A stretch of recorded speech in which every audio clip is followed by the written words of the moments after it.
This video is sponsored by World of Warships. Hey guys, Tyler here. Strange New Worlds has captured the hearts and minds of many Star Trek fans. A return to the episodic structure of the original series, the new spin-off featuring Christopher Pike's Enterprise crew has been a paradigm shift for the franchise. For example, Strange New Worlds confirms that Pike's first officer, Number 1, played by Majel Barrett in TOS and now Rebecca Romijn, is actually an alien. She's a member of the Illyrian species, an idea first put forth in the 1989 novel Vulcan's Glory by D.C. Fontana. Illyrians are first seen on screen in the Enterprise episode Damage, and Strange New Worlds depicts them as avid practitioners of genetic engineering, adapting their bodies to the environments of extraplanetary colony worlds rather than terraforming. Due to this, as of the mid-23rd century, Illyrians are not allowed to join Starfleet and are considered outcasts in the Federation. But the discovery of Una's Illyrian heritage prompts some fascinating questions, not just about augments in the Federation, but about the Star Trek timeline itself. That's right, we're going there again. In this video, I'll explain how Una Chin Riley is single-handedly the character who is holding the entire Star Trek timeline together by a thread. Let's get started. So, you've probably heard of World of Warships. It's a free-to-play naval warfare-themed game.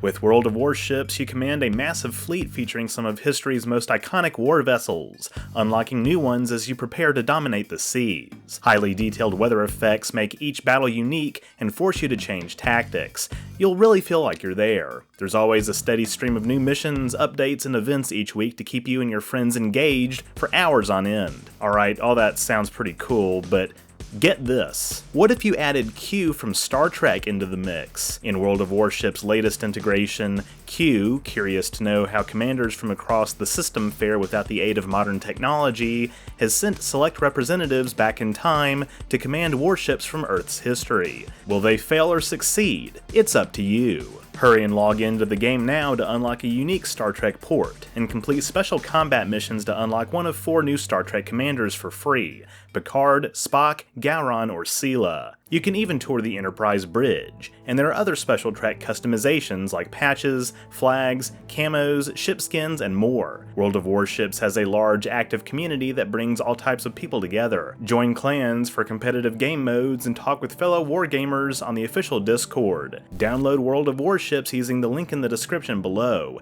and during registration, use code FINALFRONTIER to get a special commander Jean-Luc Picard, 2 Star Trek containers with even more Trek content, a Tier 4 ship unlocked after 15 battles, 200 doubloons, 1 million credits, and 7 days of premium account access, all for free. Big thanks to World of Warships for sponsoring today's video.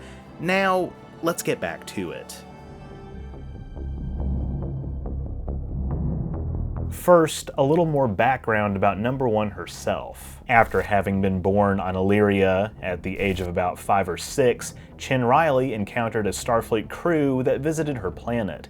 She was struck by the diversity of the crew members and thought if so many people from different worlds could work together, she could also be part of something bigger than herself. In order to follow through with her dream of joining Starfleet, however, she had to hide her true nature and backstory due to the Federation's ban on genetic engineering. After beginning her Starfleet career in 2234, Chin Riley served on multiple ships, many of which her future commanding officer, Pike, also served on. Pike says Chin Riley had a habit of jumping from department to department, although she claims it only happened once. She later became science officer aboard the USS Enterprise under Captain Robert April, and later served as helmsman and first officer under Pike. By the 20th year of her career, Chin Riley is considered one of the most experienced members of the Enterprise crew, and she takes temporary command of the ship while Pike commands the USS Discovery. In 2259, while Enterprise returns to Earth for scheduled maintenance, Chin Riley takes command of the USS Archer and initiates first contact with the natives of Kylie 279. After returning to the Enterprise, a series of events leads her genetic identity to be discovered, and she is threatened with the prospect of prison time. But this is averted thanks to the intervention of Pike as well as Chin Riley's lawyer, Neera Khatul. Before it was confirmed that Chin Riley is Illyrian, as I mentioned earlier, the species' sole canonical appearance was in the Enterprise episode Damage. The actual homeworld of the Illyrian people has never been strictly identified, though their place of origin has at least been pinpointed as the Volterra Nebula. The planet Illyria, located in the nebula, is described as the Illyrians' original settlement, one of several Illyrian colonies across a vast stretch of space. One of these colonies is Hetemet 9, located in the Alpha Quadrant, where colonists infected by a light virus were essentially turned into ghosts after bonding with the charged particles of ion storms. We don't know exactly what these Illyrians originally looked like, but the Illyrians in Damage have forehead ridges, similar to the Tanugans from the Next Generation episode A Matter of Perspective. And as we see in Strange New Worlds, Illyrians on various other colony worlds exhibit traits such as webbed hands, pointed ears, and differently structured eyes. Still others, like Chin Riley and her family members, are externally indistinguishable from humans. But Chin Riley herself is genetically modified to possess enhanced strength, as well as an immune system that can burn infectious agents from her body, rather than relying on antibodies. Having said all of this, more of what we know about the Illyrians' history comes from non-canon sources. A Strange New Worlds comic suggests that in the ancient past, before the time of Surak, roughly 2,000 years ago, the Illyrians began practicing genetic engineering as their original homeworld experienced environmental cataclysm. Indeed, Illyria as a planet has been featured in various novels, comics, and reference works over the years, before making its first canonical appearance in the episode Ad Astra per Aspera. In our history, in antiquity, Illyria was the name for the western region of the Balkan Peninsula and was inhabited by tribes collectively known as the Illyrians. Although this name was probably never used by a specific people, it was used to describe one of the three main Paleo-Balkan populations, along with the Greeks and the Thracians, who inhabited parts of Eastern Europe. The term Illyrians was later used by the Greeks to describe all the peoples living along the Adriatic coastline, and its last use was in the 7th century to describe a Byzantine garrison operating out of the former Roman province Illyricum. But the name can first be traced back to Greek mythology, to Illyrius, son of the hero Cadmus and the goddess Harmonia. Harmonia is, naturally, the goddess of harmony, and in Star Trek, the Illyrians seek to live in harmony with nature, which is why they alter themselves rather than the planets they inhabit. In fact, some have suggested it may be easier for humans to do this as we venture out into the stars if terraforming technology doesn't advance as quickly as genetic science. Back to Trek though, in the 23rd century, Illyria accepted provisional membership in the Federation under the proviso that they refrain from genetic engineering, since it is banned under Federation law. This ban is an extension of the one enacted on Earth in the wake of the Eugenics Wars, when augments, including Khan Noonien Singh, rose to power and subjugated large swaths of Earth's population. However, some Illyrian families chose to continue bioengineering their children in accordance with their traditions. One child, Ivan Katul, was exposed as an augment, and he and his parents were both arrested. Persecution of Illyrians in the colony escalated, with Illyrians subjected to verbal harassment, denial of services, even attacks, with some moving to non-Federation worlds. Worsening civil unrest eventually prompted the planet's local government to segregate the population into Illyrian and non-Illyrian cities. Some Illyrians continued to reside in secret in the non-Illyrian settlement, but they lived in constant fear of being discovered. In addition to being unable to join Starfleet, Illyrians are subject to a directive banning the mixing of their blood with human blood. And the Federation bans the use of Illyrian medical technology. Damn, so we got like 4 different allegories going on at the same time. We got the AIDS crisis, we got apartheid, don't ask, don't tell, and of course the trans allegory with Una coming out as an augment in Season 2. Just all the metaphors, just all of them. As keen observers and fans of Enterprise will note, one major aspect of the Illyrians' history that I haven't even mentioned yet is that they hail from the region of space formerly known as the Delphic Expanse. Featured predominantly in the third season of Enterprise, the Delphic Expanse was a region of space approximately 50 light-years from Earth, created by trans-dimensional beings known as the Sphere Builders. The Expanse was nearly 2,000 light-years from end to end, riddled with a web of dangerous spatial anomalies, and surrounded by a dense thermobaric cloud layer. These thermobaric clouds made navigation extremely hazardous for ships, with few ships that entered from the outside ever returning safely. In some parts of the Expanse, the laws of physics did not function reliably. It was maintained by a network of spheres, each 19 kilometers in diameter, that generated massive amounts of gravimetric energy. Their purpose was to transform space into a configuration suitable for the sphere builders to colonize our galaxy. But in the process, the Milky Way would become uninhabitable to native life forms like ourselves. And that's just the beginning. The full story behind the sphere builders and the Delphic Expanse is fairly complicated, so stay with me. To summarize, the sphere builders constructed the Delphic Expanse spheres in the 12th century CE. Using technology that allowed them to view alternate timelines, the sphere builders discovered that in the 26th century, their invasion force was destined to be defeated by the Federation in the Battle of Procyon V, permanently driving them back to their transdimensional realm. In order to prevent this future, the sphere builders contacted the Xindi in the wake of that species' civil war, around the 2030s. They led the Xindi to believe that humanity would eventually be responsible for the destruction of their homeworld, meaning to save themselves, they would have to destroy Earth first. Of course, this was a lie, as in the future, according to Temporal Agent Daniels, the Xindi become members of the Federation.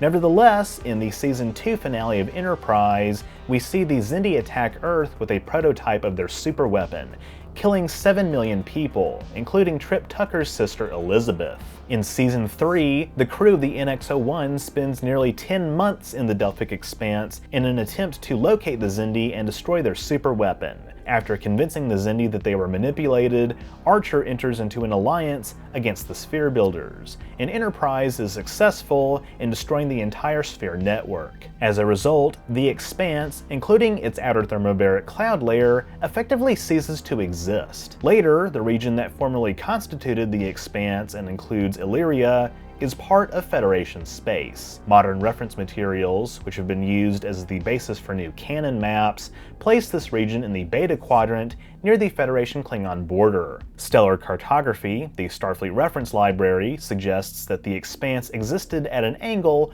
relative to the galactic plane, stretching from top to bottom within the thickness of the Milky Way's galactic disk, and was thus a relatively flat region of space.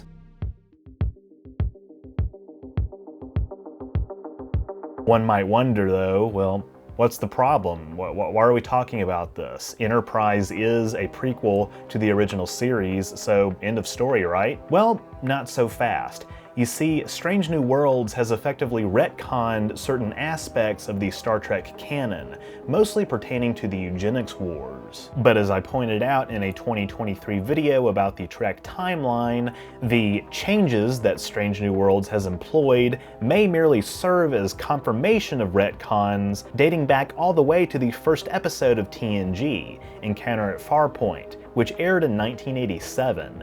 Previously, the Eugenics Wars and World War III were treated by Trek canon as not only the same conflict, but both taking place in the 90s and claiming 37 million lives. Encounter at Farpoint, however, firmly establishes World War III as a mid-21st century conflict, and Star Trek First Contact gives a death toll of 600 million. The Star Trek shows and films after TOS have, for the most part, been relatively careful not to directly reference the dates of the Eugenics Wars, but there have been a few exceptions. In Star Trek II, Khan distinctly says the SS Botany Bay was launched in 1996. The DS9 episode, Dr. Bashir, I presume, dates the wars to the mid-22nd century. While this was later admitted to be an error, there was a rumor rumor circulating around that the writers were planning on retconning the dates of the Eugenics Wars from the 90s to the mid-21st century, concurrent with TNG's dating of World War III. This didn't immediately happen, but the Voyager episode Future's End, which partly takes place in '96 Los Angeles,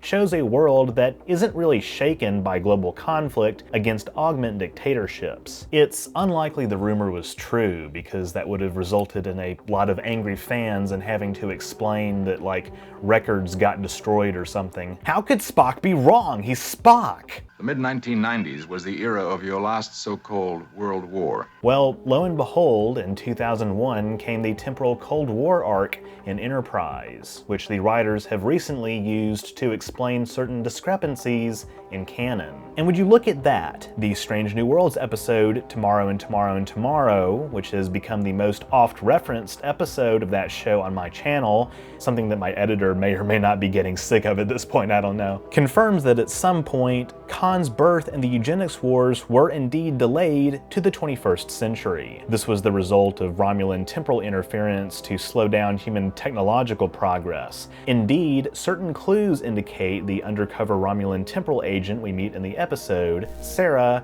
might have been from the mid-23rd century, when we know both the Federation and Klingon Empire were also experimenting with time travel as per Discovery Season 2. Why this wasn't stopped by the Federation Time Police is yet to be explained, but whatever. Nevertheless, Strange New Worlds describes the Eugenics War as an outgrowth of the Second American Civil War, which begins in 2026. And eventually leads to a global nuclear confrontation in 2053. But again, this is not new information. I have gone to great lengths to demonstrate how the writers of new Star Trek are basically picking up what the 90s writers put down. And Trek writers have been making small retcons for decades. All of this, in my opinion, flies in the face of the narrative that the new shows are basically just out to ruin your childhood. I mean, are the new Star Wars movies meant to do that?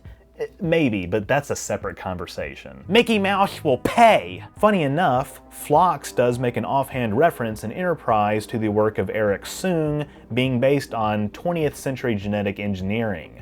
But as we see in the Season 2 finale of Star Trek Picard, I know, sorry I'm bringing it up, Soong's ancestor Adam Soong is in possession of a funding report for something called Project Khan, dated to 1996, which involves the creation of genetically engineered humans. On the nose, codename aside, whether or not this report originates from the pre- or post-altered timeline, it still serves as indication that humans were experimenting with genetic engineering in the late 20th century. And indeed, so were we in real life. After Dolly the sheep was cloned in 1996, the prospect of human cloning became a hotly debated topic. The first human hybrid clone was created in 1998 by advanced cell technology using somatic cell nuclear transfer, taking a nucleus from a man's leg and inserting it into the egg of a cow from which the nucleus had been removed. The hybrid cell was cultured and developed into an embryo, which was destroyed after 12 days. The first successful cloning of primates actually occurred in 2018. When 2 female crab-eating macaques were cloned in Shanghai.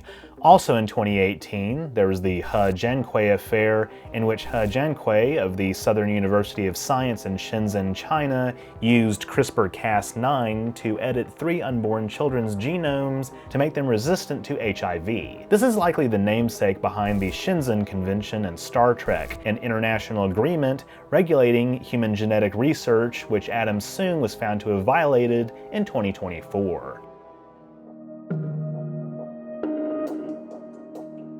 Okay, we're kind of migrating again from what this has to do with Una Chen Riley. Why is she the one character who holds the entire Star Trek timeline together? Well, given that she's Illyrian, and Illyria was formerly in the Delphic Expanse, it stands to reason that even in the original series continuity, where number 1 appears in the cage and the menagerie, some form of the Xindi conflict still took place in their past. In Daniel's original future, which I contend has effectively been erased lost due to the destruction of the sphere network, the Expanse stretched 50,000 light-years in all directions by the mid-26th century. But clearly this isn't the case in TOS, especially given that, well, the Expanse hadn't been invented by Trek's writers yet. I said earlier that Enterprise is obviously a prequel to TOS, and that's what it was originally meant to be, but given the nature of the temporal Cold War, I'd say it's more appropriate to regard it as a TNG prequel. It flows pretty organically into Discovery and Strange New Worlds, the latter of which is slowly becoming a reboot of TOS, I'd argue. Frankly, with the retcons of the Eugenics War and their depiction of the Gorn, I'm kind of left wondering why we're supposed to care about canon anymore at all. I'm not saying that in a reactionary sense, just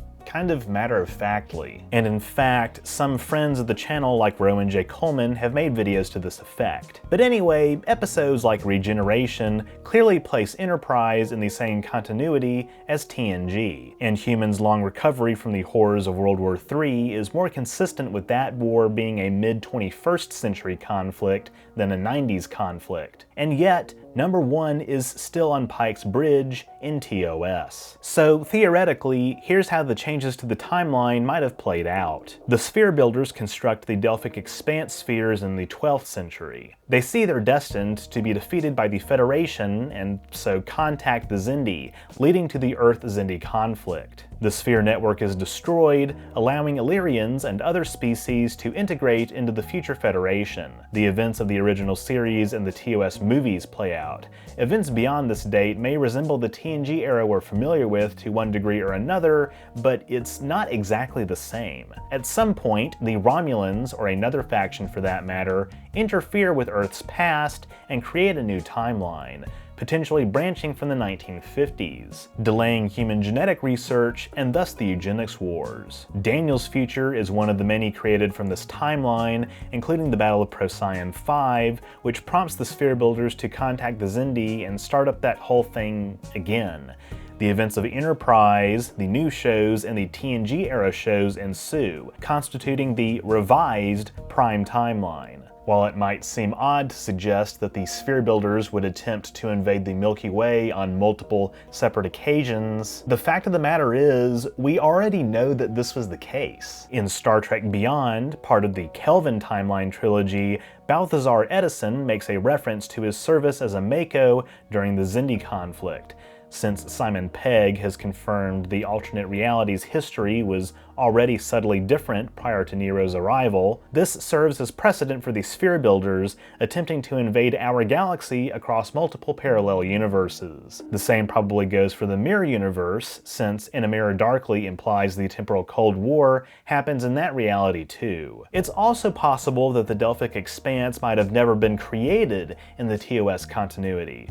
I find this less likely given its ancient origins, but it can't be totally ruled out. Regardless, all of this does beg the question of whether Daniels existed in the version of the timeline before the Eugenics Wars were delayed. It's hard to say, given that despite the existence of parallel universes, Star Trek's prime reality is often presented as a single, mutable timeline. In the end, none of this matters too much since Star Trek's morality plays are more important than the specifics of its timeline. But it's also kind of my job to help my audience parse the lore of our shared favorite universe. I have to make this video.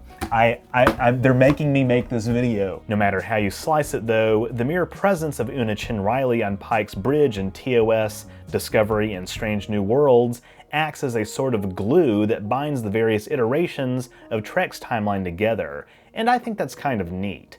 Even though Daniels says the Xindi conflict wasn't supposed to happen, number 1 proves that if the Delphic Expanse still existed in the TOS version of history, it had to have been destroyed before the 23rd century, meaning Daniels' original future was never what we call the Prime Universe. If any of these explanations sound confusing, just remember that even the characters in Star Trek find it confusing as well. I hate temporal mechanics.